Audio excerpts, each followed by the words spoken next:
Ah, there you are. Well, it's another Confessions podcast here, another audio array of terrible tales from the incredibly sinful Radio 2 audience, and increasingly so. And it may well be that you have one which you'd like to share, details coming up after you've heard this week's concise collection, which includes a fine feat of phone fakery, a tottering timber trauma, a bibulous Belgian brouhaha, and the harassment of some hairy hounds. Anyway, it's all down to the forgiveness lark. Here it all comes. Tonight's tale comes from listener Ruth, thank you very much indeed, who sent it via email to confessions@bbc.co.uk. You can also go via the website as well. Father Simon and the Benevolent Merciful Collective and Mad. Yes! I seek forgiveness on behalf of my mother for a deception committed many years ago, the burden of which lies heavy on my heart. I feel guilty by association, and it's time to right some wrongs. Occasionally we do get confessions on behalf of other people, which is, acceptable. The year was late 1970-something. For the benefit of your younger listeners, the maturing matures, I should explain how the phone system worked at the time.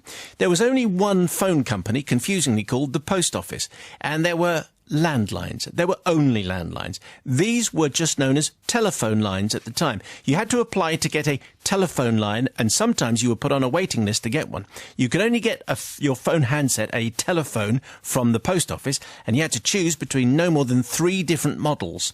All of them had dials and a curly wire that joined the bit that you held to the bit that you dialed. Phones were often connected in the hall of the house and kept on a telephone table, which was a purpose-built item of furniture consisting of a small flat table area for the phone with room for a nifty flip-up A to Z phone number storage device and a pen pot that by law could never hold a pen that worked. Next to the table area was a padded seat, often upholstered in orange and green. It was the 1970s. Due to the length of the curly wire, you couldn't walk about while you were on the phone. You sat on the telephone table for the duration of your call and just hoped you wouldn't need a pen. It was not uncommon for 2 houses to share one phone line. Each had their own number, but you couldn't both use the phone at the same time. The maturing matures at this point are looking at each other going, what is this, like the Stone Age? Party line. We shared a line with our next door but one neighbour, so it's not even your neighbours, it's the next one along. On the wider phone system, crossed lines were a fairly regular occurrence. You could suddenly find yourself in the middle of someone else's conversation. This was the 1970s, remember. Not everything worked all that well, but we didn't know any better. So we were happy. That summarises it, I think. Yeah. At the time, my mum's dastardly deed took place. My brother and I were still at primary school. I was yet to get to that stage of talking to my friends on the phone for hours every night after school. There was only one significant telephone number in any child's life back then. And it was 01, if you're outside London, 811 8055. Yes. Yeah. What's that then? Swap shop. Yes, along with almost every child in the country, except those in the Midlands ATV region, more of that later, we spent every Saturday morning glued to the television, watching the phenomenon that was Noel Edmonds' multicoloured swap shop. Did you do the voiceover for that, Ellie? No, I didn't know, because I was in the Midlands watching ATV Network. Okay, we'll come to that in just a moment. All right. Many times I had to watch through the crack in the door because I was busy dialing that number perched on that orange and green swirly telephone table in the hall. I was desperate to swap something, anything, for a kaplunk. I also wanted to enter the competitions, but I could never get through, or more rarely, I couldn't even get a dialing tone if the neighbours were on the phone at the same time. My finger was sore from all that dialing. Life just wasn't fair. One morning, my mum took pity on me. There was a competition to win a huge pile of toys, plus a carving that somebody had sent in of Noel Edmonds' head. There were restrictions on competitions, even in those days. To win the competition, you had to correctly identify what the carving was made from. You wait till you find the right answer. Then all the correct entries would be put into a hat and a winner picked at random. Mum volunteered to sit in the telephone table and do all that finger-blistering dialing while my brother and I carried on watching in the front room. Before long, our hearts stopped. Mum was talking to someone. Wow. Was she actually through to Noel? Well, no, not exactly. Oh. It was a cross line. Our neighbour's son, Gary, was also calling Noel, but instead had got through to our mother. The conversation, pieced together later, went something like this. Weedy voice. I can do that. Oh, yeah. Weedy voice. Hello, is that swap shop? My mum, brackets, Surrey telephone voice, please, Mr. Mayo. Oh. Yes, it is. Can I help you? It's about the competition. I think Noel's head is made of avocado. My mum says, that's a good answer. What's your name? It's Gary. Well, Gary, I'll tell Noel your answer. Best of luck and thank you for calling the multicoloured swap shop. Are you one of the ladies in the glass room I can see answering? Sorry, this is sounding a bit creepy. Weedy. Yeah. Are you one of the ladies... creepier. Yeah. In the glass room answering the phones? Yes, I am. I'll wave next time the camera is on us. I'm the one in the green jumper, said my mother. Colour. And then finally, enthusiastically, with delight, thank you so much. I'm so happy to have got through. Goodbye. Then neighbour hangs up phone. To this day, my mum has absolutely no idea why she pretended to be a swap shop phone answerer when she got across line. She said, found herself doing it. Well, perhaps in some divine retribution or karma thing, we never ever succeeded in getting through to any Saturday morning kids TV shows ourselves, even when we upgraded to a state-of-the-art push-button phone. And I never ever got a kerplunk. And it's my 44th birthday in a few weeks, so I just thought I'd mention it, and there's still hope. So, Simon, forgiveness I need on behalf of my mum from Gary, who's the next-door neighbour, who to this day probably still feels a glow of satisfaction in the mistaken belief that he'd once got through to multicoloured swap shop, even if he didn't win the avocado Noel Edmonds head. Now, I just think that's a thing to treasure. And the toys. He certainly told everyone in the street at great length how close he had come to showbiz glory. Now he will know that his name wasn't even in the hat, and for that, we're truly sorry. From the real ladies on the phone in the glass room for impersonating them, and from Barbara and Alan, the lovely next-door but one neighbours whose phone line was monopolised every Saturday morning for so long. For my part, I'd like to seek forgiveness from Noel Edmonds himself for standing by and letting Mum's deception go unchallenged, and also for defecting to the other side as soon as Tiswas was finally broadcast to the Thames TV region where we lived at the time. Fickle me, I am at your mercy, says Ruth. I just like the idea of a Noel Edmonds head made of avocado. Well, yeah. Who's got that? Who's got that? Somebody won that, and we need to hear from Yes. you. And I suspect that there may well be some Saturday morning kids TV, Noel Edmonds multicoloured swap shop themed confessions. Meantime, it's forgiveness on behalf of her mum, yes, please, who was impersonating. What a fantastic thing for the mum to have done. Hilarious. Spontaneously. Just a great sense of humour. Spontaneously, and I bet it made Gary's day or year. I mean, yes, Gary life, was dining probably. out on that, as you say, for weeks afterwards. So I was in the hat. I don't think there was anything to apologise for or really to confess. In fact, the fact that Ruth has now confessed on Radio 2 means that poor Gary may actually realise that it was all a joke. Whereas maybe before, his life will crumble at this point. It might be the best thing ever happened to him. So the act itself just doesn't need forgiveness. So, Ruth, you and your mother are forgiven. I think as soon as I said 01811 8055, people get, memories. Saturday morning. What do you say then, Deadly D? Well, as I say, the thing is, I was in the ATV land area, so I was watching Tiswas most of the time, you see, because it launched locally first and then went national. Spit the dog and all that. But I don't mind if I do. And the thing is, I would say Mum was just trying to clear the line anyway, so she could get through to 811 8055, so she was doing her very best for Ruth, so I shouldn't worry too much about that. Gary, why shouldn't he have a glow of satisfaction? He was happy. Leave him alone, that's fine. No need to apologise to him. The ladies got paid anyway, and they should have been sort of busy on the phone and not trying to find out what was going on, so they don't have to apologise to them. And Barbara Allen up the road for the phone, well, who cares? Not Barbara Allen, Barbara and Allen. Barbara Allen is a folk song. No, I was going Barbara, Allen. Trying to be speedy. Very good. Okay, all right. Very good. Worked. Brother Matt. You try it. Well, I never got through either. I was desperate to swap a HMS Hood Airfix model for an Atari, and it never happened. Because I never got through.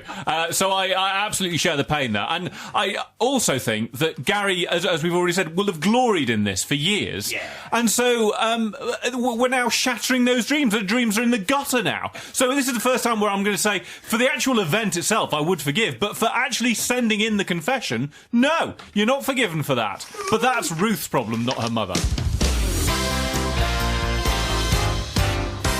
Tonight's confession, here we go. It's from James. James, thank you very much indeed for tonight's confession. Dear Father Simon and the Concerned Collective, I'm writing to ask your forgiveness for something that happened back in my student years. I was living away from home, but like any good student, returned from time to time when I was in need of things like clean washing, food and money. Yep. Nice. Some things never change. My parents had recently moved into a new house, but the garden was a complete mess. Nothing had been done to it since the builders had left. So being the dutiful son, I offered to help my dad with the garden without any real idea of what I was doing. I started to dig it over with a fork, but it was ridiculously hard. No one could complete this task, especially not a student. Limited hours and all that. Surely there is a machine to do a job like this, I said out loud in my Isle of Wight accent. I don't know what that is. No, I'm not Don't sure. think so. No. Is there one? I'm sure What there would must that be. A Hampshire. Quite similar to It would yours, sort of be isn't it? Hampshire. Yeah. Might be a bit Hampshire. Southern England. Southern Hampshire. My accent will be fine. Yeah. Surely there is a machine to do this job, I said to myself. And after a bit of research, I found what I was looking for, the rotavator. Yes, we hired one. Quickly, I was rotavating up and down the garden, unearthing all the broken bricks that the builders had left behind. Up and down I went in nice straight lines. That was with the exception of one notable feature of the garden, a 100-foot pine tree. It was huge. Well, it was 100 feet, actually. There you go. As big as you could imagine could ever exist in a suburban garden. Up and up it went, to the height of about 100 feet. 100 feet, I'm going to guess. It Yeah. had branches and leaves and everything. Tree. There you go. Had a trunk. I rotavated as close as I could to the pine tree so that I got maximum value from the day's hire charge, bumping into the odd root as I went. So interesting, he's charged his dad for this. He didn't just say, can I help you with the garden? He's actually done the thing. Isn't he talking about the cost of No, I hiring think the he's machine? probably- Yeah, I think think- that's what he's saying. No, I think Yeah. he's- I think Oh, you're wrong. really? Also, No. Yeah, you're wrong. The hire of the sun. Anyway, the key bit there is not that, but bumping into the odd route as I went. A few days later, we were watching television on a dark and stormy evening when we heard the most ungodly sound. It was outside. It was clearly no regular noise, but was instead like an enormous swoosh of air, followed by a dull, crunching thud, and then a tinkling, and then more crunching. In retrospect, it probably sounded like a tree falling, but I hadn't heard one of those before, so we all said, well, what on earth could that be? Having no answers and not being bothered to check, we carried on watching television. Oh, right. That's okay. what we did. Perfectly normal. About 5 minutes later, the doorbell rang. It was our neighbours urgently checking that we were still alive because our 100-foot pine tree had just fallen through their roof and into their attic. No. It lay now resting on a water tank, 6 old suitcases and their Christmas decoration box. If that was the damage to their house, what they wondered, what state was ours in? Had it hit it on the way? But our neighbours needn't have worried because apart from a few needles, our house was untouched. Unfortunately, the same couldn't be said for theirs, and we went to inspect the damage. A hole in the roof. Tiles everywhere. Broken Christmas baubles aplenty. After a collective sigh of relief and lots of, phew, that was close, makes you think, doesn't it? Count your blessings. Anyhow, that's the chimney approach to the Isle of Wight banter. That sort of conversation, we were left to reflect on how unusual it was that a tree could grow for more than 50 years to a height of, let's say, 100 feet, and then fall down so abruptly without any pressure. Now, like most students, I was lacking in common sense, so I never thought to question whether I was responsible in any way. In fact, I was able to display a look of sincere bafflement to the neighbours as to why our tree had fallen into their attic. I was just as confused as they were. But then the penny dropped, and all became clear. Well, in my mind it did. The rotavator had loosened all the soil around the shallow roots of the pine tree, leaving an accident waiting to happen. Now, Father Simon, I'm a good boy, and my moral compass is well oiled, if that's what you do to a moral compass, and I knew that owning up there and then was the right thing to do. That would be the decent thing, and if decency isn't one of the finest of British traits, then I don't know what is. So I kept quiet, and I said nothing. I whistled and shuffled off to make everyone some tea. Insurance paid, of course, but an expensive mistake, I think you'll agree. Because not just the hire of the rotavator, but the hire of the sun as well. And so I would like to seek forgiveness from our neighbours who to this day may still not have realised why the tree really fell and destroyed their attic. I realise that we all have had a very lucky escape, and I would never ever do such a thing. Obviously ever never again, no. Never rotavate near the roots, kids. especially as you've paid a lot of money. No forgiveness, however, is necessary from my dad, who didn't want the tree in his garden in the first place and was pleased that the neighbour's insurance took care of the tree removal costs. Wow. Well, I think that's quite interesting. I wonder if the father maybe had a... Because he's James, and he's saying, well, look, it was clearly me. But I wonder, as the father didn't want the tree in the first place, maybe he was... What are you to blame. saying? I'm saying maybe he sabotaged it. Yes, I think maybe he chopped it just a But, little. you know, the and neighbours- then said, here you are, son, you do this. Poirot in the corner there. I reckon. Yeah. I reckon Well, it's he didn't Dad's know fault. the sun was going to rotivate so close to the pine tree. He did probably he? said, make sure you Make rotate. sure Yeah, you make sure you rotate, do. Yeah. Maybe he chopped the roots at night. Yeah, he could have done that.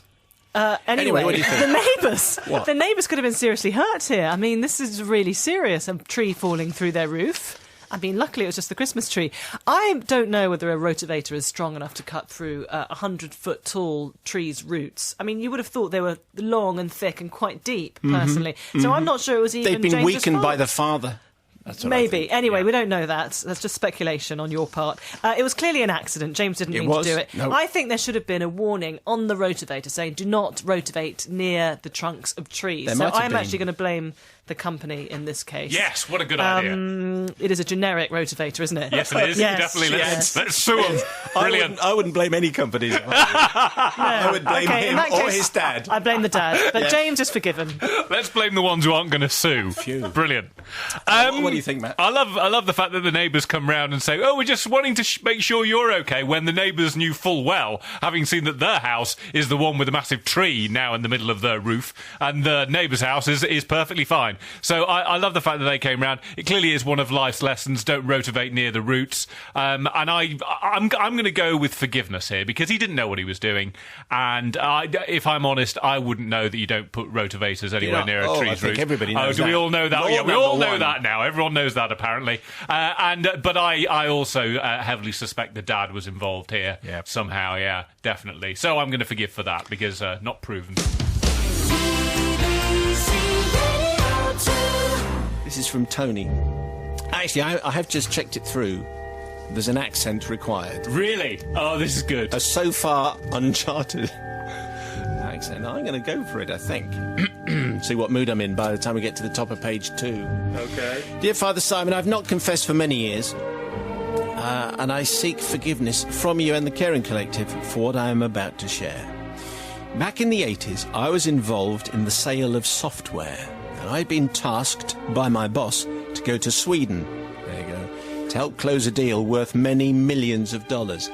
How about that? This is a Wow. confession with millions of dollars at Wow, stake. this It's the is kind great. of deal Yes. that Rebecca would have been reporting on, Yeah. probably.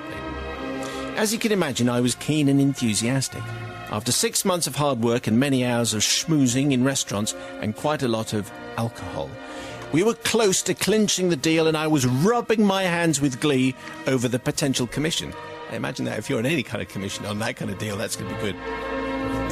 It was decided by the powers that be that it would be quite helpful to close the deal if the president of our company was present at the final negotiations. Now, the president of our company was based in Paris, and his name was Jean-Luc. He was medium height, had silver hair, was slim, wore gold-rimmed glasses and a camel coat.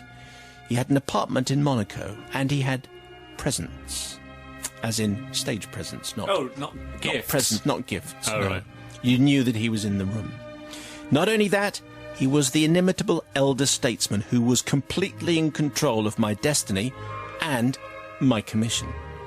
So, we all made our way to Sweden. On our first day, the negotiation session went so well that the clients, Jean-Luc and I, decided we would go to an upmarket restaurant for an evening meal. But I should have been on my guard. A client was present, the contract had not yet been signed, the president of the company was attending, and he held my career destiny and my potential commission in his hands. And the alcohol flowed. Top of page 2. Here we go.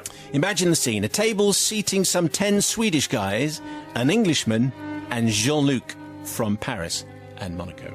The conversation soon turned to where everybody came from. Andreas, the customer project manager, talked about what the Swedes thought about the Danes. Much joviality and laughter ensued, and it was clear that the Swedes didn't think much of them and thought that they had more intellect than their Scandinavian neighbours.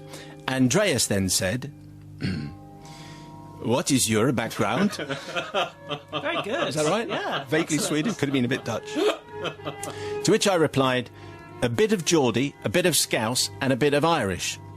A few stereotypes followed, and then I asked the group, do you know... Remember that there had been alcohol. Do you know who are the stupidest people in Europe? I mean, the real dummies, the absolute dunces, the bottom of the class, the real hopeless cases. No, everyone replied. Let me tell you, it's the Belgians, I said smugly. There was general agreement and laughing all around the table, and everyone agreed with this view. Andreas then asked Jean-Luc, from Paris and Monaco, and the head of the company, where he came from originally. Silence descended over the dinner. Jean-Luc took off his gold-rimmed glasses and cleaned them, taking his time to answer. He cleared his throat. He shifted in his seat. He dabbed his mouth on his napkin. He looked at me and said, in his Flemish accent, Oh, no. Brussels. Oh, good. Could have been a Wallonian accent anyway. The Swedes roared with laughter. You could have warmed your hands on my face. I wanted the ground to open up and swallow me. I left the company 6 weeks later. My lesson learned is never to make assumptions based on what you hear or are told. Just because someone has the name Jean-Luc doesn't mean they're from France, and stereotypes are very, very bad. They are, yes. And should never, ever be That's written about very absolutely in right. a casual manner or discussed loosely. Well done. Just ad-libbing a bit there. Yeah. And you might like to know, before I left the company, my commission was reduced by 50%, and I cried. So, Father Simon, I seek forgiveness from the state of Belgium and its inhabitants, and, of course, Jean-Luc. I realise now how reprehensible this sounds, but maybe I'll catch you in the collective on a good day. OK, well, that's very good, apart from the fact they did receive written instructions. Anyway, so it's one of those things that everyone thought that they were fine. You got 10 Swedes, you got an English person and a guy called Jean-Luc from Paris and Monaco. You kind of think you know everything, and then disastrously you find out that you don't. What do you think? Well, Rebecca, who's from everywhere. You know, he said he left the company. Do you think he was actually pushed? It sounds like he may have been pushed. I think... On the one hand, Tony wasn't to know that his boss was not from Belgium, not from France, sorry, and from Belgium. But on the other hand, he kind of should have done some research on his boss, possibly, especially as the boss clearly on that evening held his future in his hands. So I think it was a bit, I think Tony should have done more research, and he should have been a bit careful about drinking before the thing was signed. And I think drinking too much in that kind of situation is not wise. So, because yes. in Belgium they speak either French or Dutch. Yes. So I wonder if the... Or Flemish. I think they mainly speak Flemish or Dutch. And French. And a little bit of German. And yeah. Anyway, I carry want to on. know if Belgian French has an accent. That's what I want to know. Of course it has. Should Jean-Luc's accent given it away, the fact that Well, actually probably he was not to a Belgian. No, not to a not non-native to a Tony. Geordie Scouse No. Irish No, chap no, from no, England. no. What do you think, Brother On the Mackie? other hand, yeah, sorry, so All right. I Had you don't forgive him. You don't forgive? No. Okay, that's right. Oh, yeah, she doesn't forgive. She doesn't forgive. not What do you forgiven. think? I didn't know this about the Belgians. I know that they're obsessed with their chocolate and their waffles, which makes them a great race of people, as far as I'm concerned.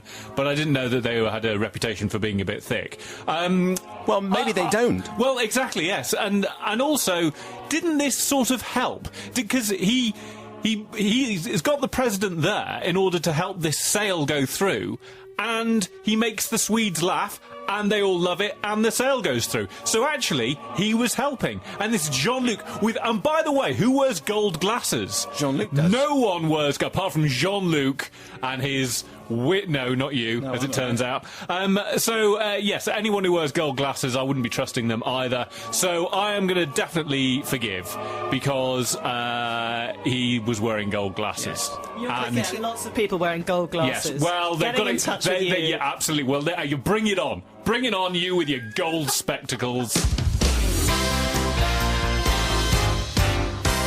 It's a Thursday confession, and it's called Who Let the Dogs Out? Now, this is quite interesting. This one is from Graham, and it's one of those confessions where you don't really know where it's heading, OK? And it's just got sort of a few unexpected twists. Ooh. It also feels more like a novel than a confession. You're building this up. Well, This is- I'm not saying it... Yeah, well, Yeah.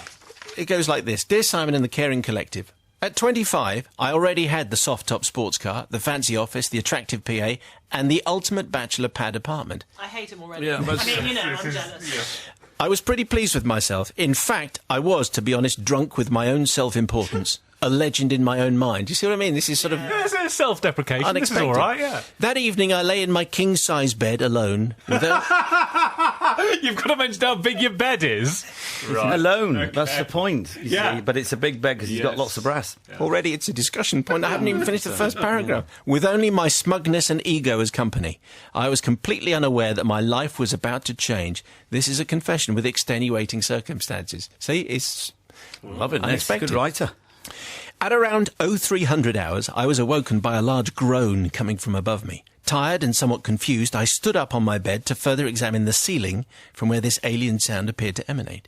At 0322 seconds, the ceiling of my apartment dropped onto my face, immediately followed by about 4 metric tons of cold water. I remained standing on my bed, but was now dazed, cold, wet and naked, looking up into the new hole in the ceiling from whence the deluge came. After a few seconds, a rather rotund face appeared out of the dark abyss and said, with a broad Lancashire accent, "Are you all right, Doc?" Not bad. Not bad. That'll do. Do you know, I rehearsed. Oh, well done. I rehearsed with Lancashire Tom in the office. Good. I said, "How do you say that?" He said, "You all right, Doc?" He said, "You run it into one," and that was it. There you go. Swedish yesterday, Lancashire. I can do anything. Is there no end? Well, this was the first time that I'd met Lucy upstairs. I informed her that I was not all right, and that despite now living in a wetland, neither was I a duck. After drying and dressing, the conversation continued still through the hole. Lucy had left her bath running, and this was the source of the biblical amount of water which had drenched my residence, devastating everything in its wake. After 6 weeks in a mediocre hotel waiting for my apartment to dry out, I eventually got the call that I could move back in the following Monday. On the big day, I received a call informing me that there was a problem and that I had to return home immediately. When I arrived at my flat, there were 3 fire engines and smoke billowing out of the windows of my apartment. The flat next door was alight, and the diligent fire crews had axed through my front door and hosed it down with another 4 metric tons of cold water to prevent the blaze spreading. No one was hurt, so that's a plus, but my place was trashed again, and that's the minus. One of the firemen said his axe was called Valhalla, and boy, had it done its work. I love that detail. What? Why would you give your axe a name? Oh, I would. If I had an axe, I'd give it a name. Okay. Absolutely. If you had a hammer. The beast. Anyway, I returned, says Graham, disconsolately to the mediocre hotel via a £40 taxi ride, sank onto the bed and opened a bottle of red. All I wanted to do was fall asleep and wake up from this nightmare. Just as I was about to drift off to sleep, I heard some dogs barking in the next room. I went to reception and she explained that there was a dog show on. And as it was the only hotel in town that allowed dogs, they were very busy and every room was booked out to proud owners who had at least 2 or 3 dogs in every room of assorted breeds. I returned to my room with a tear welling in my eye. I tried to sleep to ignore the dogs, I really did, but at 22:45 hours, they were still howling. I went to the hotel bar to see if I could locate the dog owners. There was a big group of people at the bar, or should I say a group of big people at the bar, all covered in tattoos and looking rather intimidating. I hesitantly asked if anyone residing in room 20 had dogs, because the dogs sounded rather distressed. "I'm in room 20 and my dogs aren't bothering me," said what appeared to be a tattooed ogre on steroids twice my size. Using a particularly uncouth form of the local vernacular, he informed me that the best thing I could do was to go away. Well, I did, but I went away seething. I felt a rage I had never felt before. The dogs stopped howling at around midnight when the ogre got back to his room, but I couldn't sleep. And I couldn't sleep because I was plotting revenge of the most horrid kind. And it is for this revenge that I ask forgiveness. We're there. The next morning I went straight to the local pet store and I purchased an array of dog whistles. That night I set my alarm clock and went to sleep. I slept right through until my alarm woke me up at 0300 hours, the hour at which the coldest of dishes was to be served. I took a deep breath, filled my lungs with all the hate, bitterness, rage and venom I could muster, and gave a long, single blow through the whistle. Within seconds, the dog next door started to yap. Not content, I tried the other whistles, some big and some small. Within a minute, this symphony of super high-frequency sound had the dogs next door in a complete lather. I could even hear the ogre next door getting upset. Just when I thought the howls couldn't get any louder, I heard the howls coming from the room above. There must have been 50 dogs in that hotel that evening, and by 03:05 hours, every single one of them was howling. It took an hour for them to quieten down, at which point, in a frenzied fit of revenge, I began to blow my whistles again. And at 6:30 in the morning, I'd had no sleep, but this time it had been no sleep and on my terms. I would like to ask forgiveness from any innocent staying at the hotel that evening and from the dogs themselves for any distress caused. On a positive note, this is where it gets all philosophical, I soon realised that my possessions had ended up owning me, and not me owning them, and I have since taken measures to avoid this happening again. On reflection, it was one of the best things that has ever happened to me. The flood and the fire, that is, not the confrontation with the rude dog-owning man-ogre. Well, it's a different story, and eventually we got to the dogs and the dog whistles, and that is revenge. You remember the barking chain in 101 Dalmatians, when all the dogs barking and it sets off across London? That's the scene, but it was a scene of revenge and bitterness, brought on by Graham's state of mind. What do you think, Sister So do you think Graham's become a Buddhist or something? Well, he has renounced the Material world. goods. Soft top cars. He's isn't he? renounced his soft-top car, the fancy office, the attractive PA, King-size and the beds. woman upstairs from It Lancashire. sounds like Rotund Lucy, as he described her. Yes, indeed. it sounds like he was basically there's a lot of bad karma in his life, and his smugness and everything, and that's why so many bad things kept happening to him. That's how I think that's how he sees it anyway. He's chanting. Yeah. So I think I do feel sorry for the dog owners. He could have actually just changed hotels, and also he cut off his nose to spite his own face, doesn't he? He didn't sleep all that night in order to make other people suffer with their Just dogs let him barking. off. He's had a bad time. I don't know, but I just don't think that was justified, really. I think he'd just gone to another hotel. Now that you're a Buddhist, you're a Buddhist now, so I do forgive you. Oh, my goodness. You could see the mental cogs How did turning we get around to that? How did that get Because to forgive him? he's renounced everything bad that made him do those bad things, so he's obviously he might good. have renounced his possessions and turned to any other faith of equal value. No, you're absolutely right about that. Yeah. Is that right? Is that what you wanted to say? Yeah. Novice Nigel.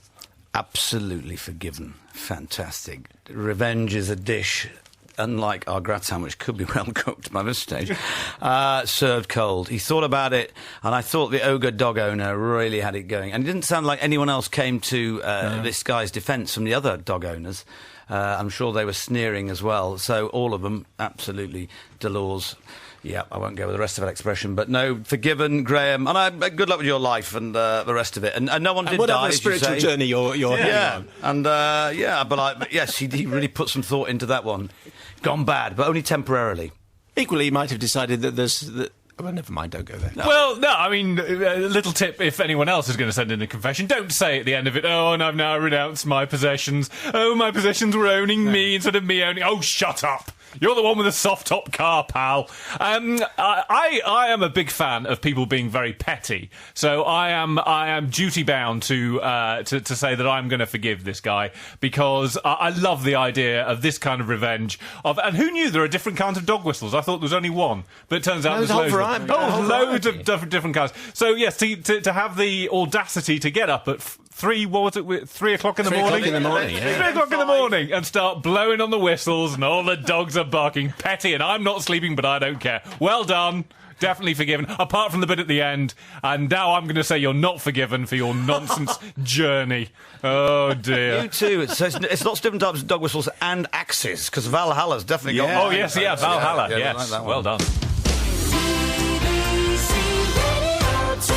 Well, they were the stories. Who did you forgive? Let us know. And send your own tale, please, to confessions@bbc.co.uk. Can go via the website, but an email is fine. confessions@bbc.co.uk. More for you next week. Don't forget the Weekly Mayo is available now and every Thursday. Thank you.